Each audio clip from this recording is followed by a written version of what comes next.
Recording in progress. It always startles me. Sorry. No, you're fine. You're totally fine. I can be startled. This has been so.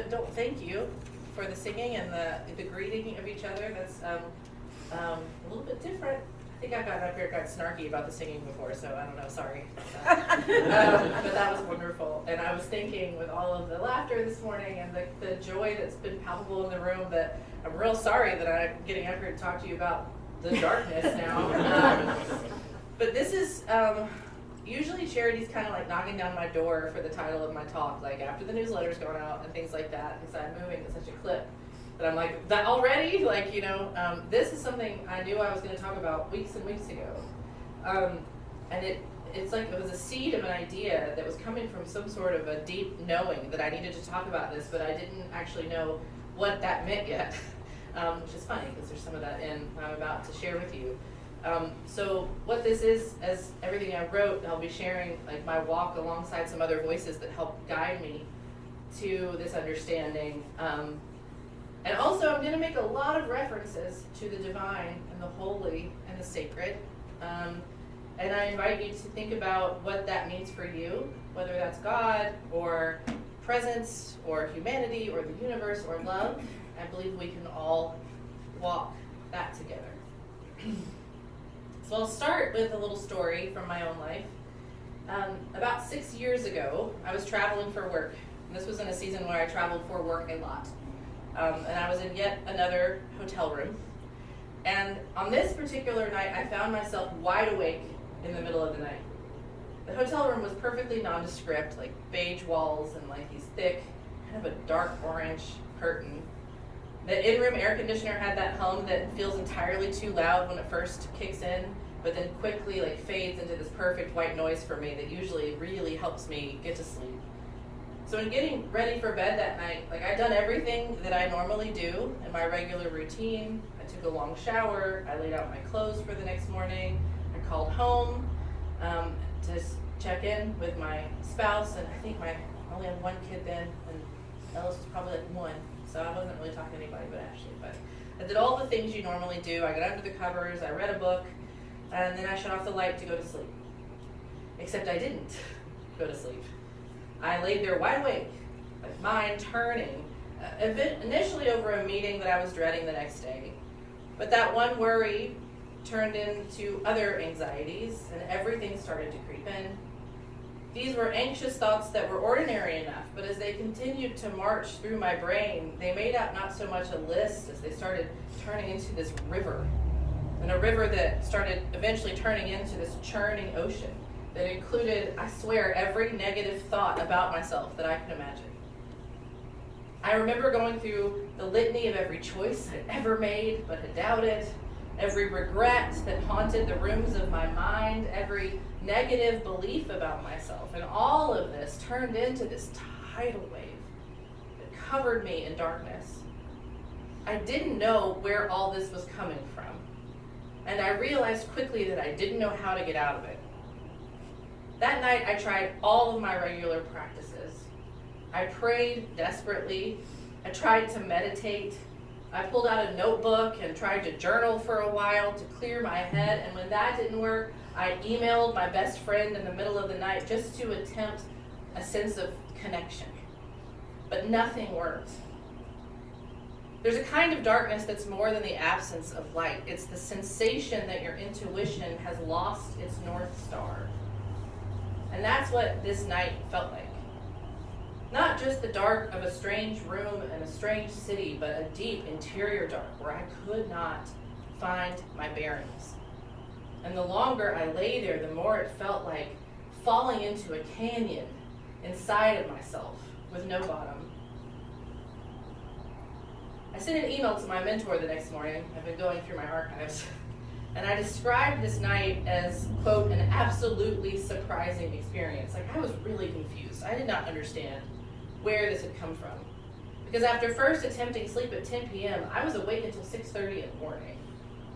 And in those long, desperate hours, I described periods of panic and periods of intense prayer offered up while, and I didn't remember this until I read it in this email, I was praying literally like face down on the floor.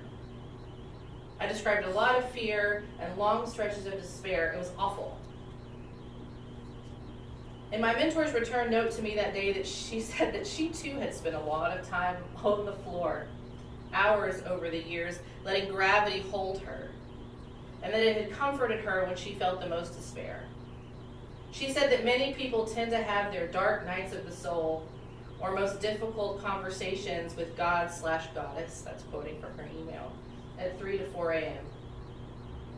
When she described my experience in that way as a dark night of the soul, I felt validated and seen, even in the fog I carried after the experience, to know that someone saw what I had been through just as harrowing as it had felt to me, gave me the strength to start moving forward with the idea that while it had been painful, it had also been possibly worth something, that there was something in me that was trying to work itself out. I had heard the phrase dark night of the soul before, usually used as a dramatic way of describing a hard time, but back then I didn't know where it came from. All I knew in that moment was that something in me felt seen. My experience had a name. It was not a random failure of my spiritual life, it was something other people had known. So I tucked that phrase away like a label that helped me file that experience in my memory. It helped me understand that I was not alone. So this story came back to the front of my mind this past month. I read a book by Dorothy Sewella called Mysticism and Resistance. In a chapter on suffering, she suggests that suffering is one of the states in which people sometimes encounter the divine. Not because suffering is good or holy, but because it can strip life down to what is real. Now, in my life, and within the religious context I have been a part of, I have often struggled with and ultimately rejected any notion that suffering has meaning. I tend to reject phrases that are intended to comfort, but can instead deliver the message that we somehow deserve the pain. You know what I'm talking about, right? Like, God doesn't give you more than you can handle, and stuff like that. No, thank you. Like, for me, that is not helpful. But I don't think that's what Sewella is saying here. She's not saying our suffering is part of any divine plan. Instead, she's reminding us that when all our resources are stripped away, when we are laid bare in our lack of what's steadied us, feeling thin, the certainty we relied on begins to crack. And in reading about that, I realized this was a pattern I had lived. As surprising as it was when it happened, that hotel room night was not an anomaly. It was a moment when all of my usual ways of orienting myself spiritually fell away at once, and I could not fix it. I could not reason my way out of it. I could not pray my way back to solid ground. I had to stay with what was happening. And seen that way, that night did not mean my faith had failed. It meant that my faith was changing. Sewella insists that this kind of darkness is not meant to turn us inward forever. She ties mysticism to resistance for a reason. A person who has faced the truth about their own limits becomes less afraid of the world, less invested in illusion, more able to stand with others in their suffering without needing to explain it away.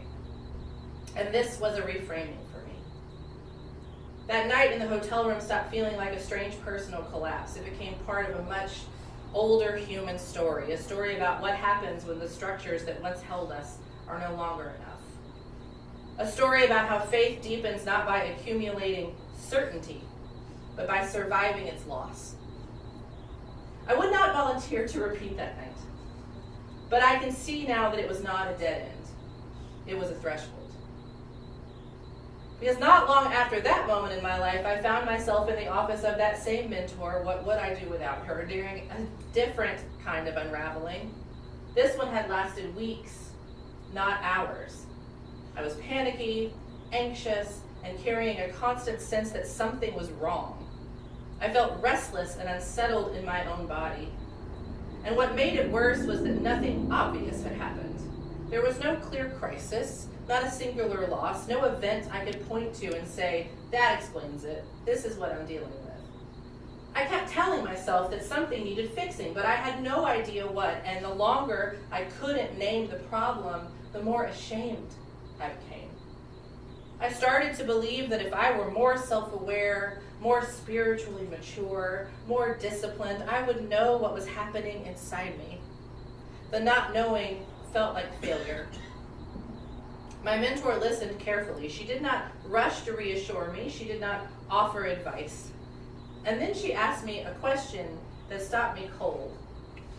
She asked, do you actually need to know what is happening under the surface right now? She went on, what if whatever your subconscious or your spirit is working on is none of your business right now?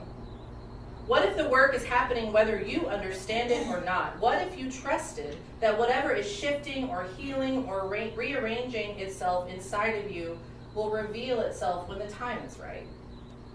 And I remember sitting there stunned, not because the idea was complicated, but because it had literally never occurred to me. She was suggesting that even in my confusion, even in my anxiety, something was still happening, that I was not failing the work just because I could not narrate it. She was inviting me to let the mystery be. For me, that idea was revolutionary. This was another evolution of thought. It went against everything I'd been taught about self-improvement and even spirituality. I had learned to believe that awareness was the same thing as control, that understanding was the same thing as progress, that if I could not explain what's happening, that I couldn't validate that anything was happening at all. But what she was offering me was another way of living, a way of trusting that not all growth is visible, that not all healing is conscious, that some of the most important work happens below the level of language and consciousness. I was reminded of this again when I read Robert McFarlane's book, Underland. In it, he describes journeys into subterranean worlds, ancient burial chambers, catacombs, mines, underground rivers, cave systems. He writes about the networks beneath our feet that we rarely consider. Fungal systems that communicate across miles, hidden waterways shaping the land above them, entire ecosystems humming along in complete darkness. I read that book during the first winter of the pandemic, when my world had shrunk and I was starved for new perspectives or to see new things. And chapter after chapter, I was struck by the same realization. There is so much happening beneath the surface of the world that I will never see. Life continues in places that I cannot access. Systems function without my awareness. The ground under my feet is alive in ways that I do not need to understand for them to be real. My knowing or not knowing about them does not determine whether they exist. They keep doing their work either way. And that realization softens something in me. If the earth can hold so much unseen activity, perhaps I can too. If whole ecosystems can thrive in darkness, perhaps my own periods of not knowing are not failures. With these bits of language and understanding pointed at my interior experience, this idea that in the darkest moments we can be stripped away and encounter the divine, the idea that when something is moving beneath me and I can't articulate it in that darkness, can't see into the darkness, that it's okay, that things are still moving in the right direction. With those two things inside of me and working themselves in me, I began to notice the darkness around us with sharper attention. And in this season, with solstice approaching, that noticing is pretty unavoidable. We are moving just a week away from towards the longest night of the year. The sun skims low across the sky, shadows lengthen, afternoons vanish quickly into night. Morning light arrives more slowly than most of us want. People joke about the early sunset and about seasonal gloom, but the earth itself is doing something purposeful. Trees are not simply bare, they are conserving, pulling energy inward. Roots are still at work even when the branches look lifeless. Seeds are not simply absent, they are buried, waiting, storing possibility in their hard shells. Animals move differently. Their patterns shift with the cold and the dark. The world is not in stasis. It's in a form of concentrated rest. And on top of this seasonal darkness, yes, we are living with a kind of civic and political darkness that's impossible to ignore. We all know that rights that once felt secure are being rolled back. Violence shows up in our news feeds and in our neighborhoods with frightening regularity. Just this week, ICE picked up construction workers in the parking lot of the coffee shop I go to every morning. Entire communities are being told directly or indirectly that their lives matter less. Even when we are not personally targeted, the weight of this settles into our everyday lives. And for many people, this feels exhausting. It feels like carrying a low-grade vigilance all the time. It feels like wondering what will be lost next, who will be harmed next, and whether the systems we rely on can really be trusted. This is where the wisdom of spiritual darkness matters, not as a metaphor or as an escape, but as a way of telling the truth about how human beings survive long, uncertain seasons. So this is where another person I count among my wisdom people comes in. Not someone I know personally, but another writer, and this is Starhawk. Starhawk has become a companion for me in this. She writes from feminist and earth-based spiritual traditions and grounds her theology in the rhythms of the natural world. She does not treat the sacred as something floating above our lives. She looks to soil and season and seed for wisdom. And what I've learned from Starhawk is a different way of trusting the dark. In her earth-based spirituality, darkness is not an empty space to escape from. It's a necessary, a place where transformation begins quietly before it can be seen or named, which is this journey that I've been going on. This is a place where the work happens without our supervision, whether we want it to or not. Sitting with her work, I begin to see winter differently, not as a season of absence, but as a season of preparation, not as the world shutting down, but as I've said, the world doing its quietest, most necessary work. And this is yet another realization that has changed me. These last months and years, as I have watched the news and walked with people through grief, as I have juggled my own life and tried to make sense of the state of the world, as I have found that my faith is less about having answers and more about holding a particular trust. So I'm going to put a stake in the ground. I believe that the sacred is present in the darkness. I believe that the holy does not withdraw when our certainty collapses. I believe that something in the soul still knows how to reach for life, even when everything familiar has been stripped away. And I believe the divine meets us exactly where we are, even in the nights we do not know how to navigate. And if the divine really does meet us where we are, the burden shifts. The work is no longer about getting somewhere else. It's no longer about climbing to the right emotional state or spiritual insight. It becomes about learning to notice, about trusting that the sacred is already present before I have the language for it, about releasing the idea that encounter depends on my readiness or my clarity or even my understanding. At first, that belief felt fragile. I still found myself hoping for the sacred rather than trusting it, hoping it would arrive in moments that felt recognizable or beautiful or clearly meaningful, hoping for signs I could point to and say, there it is, that counts. But over time, something else has taken hold. If the divine meets us where we are, not where we wish we were, then encounter is actually not a rare event. It's a condition of being alive. And if that is true, then hope is actually not enough. Hope waits, but expectation turns towards what is already unfolding. For a long time, I hoped to encounter the sacred in my daily life. I hoped for little signs and big moments. I still love those. But deeper than that, I have come to expect the sacred. I expect the holy to show up in the mess, in the waiting rooms, at the kitchen sink, in the streets, and in the restless nights. I expect the sacred to be present in the heartbreak of our political life as much as in the beauty of a congregation singing or in a quiet sanctuary. Expectation isn't certainty, it's orientation. It's a way of leaning into reality with trust that the holy has not abandoned us. One of the oldest human responses to long nights has been to gather, to light candles, to tell stories, to sing, to sit together when the dark feels heavy. That is what we are doing here. And whatever darkness you are carrying, you do not carry it alone. We are living through a winter of the world, and still here we are, caring for one another, telling the truth, choosing to stay present. And that too is a form of expectation. So hear this as a promise. We will survive the darkness.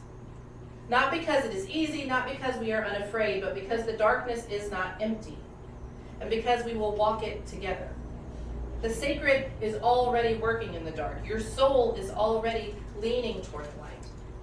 And morning is already on its way. Maybe so.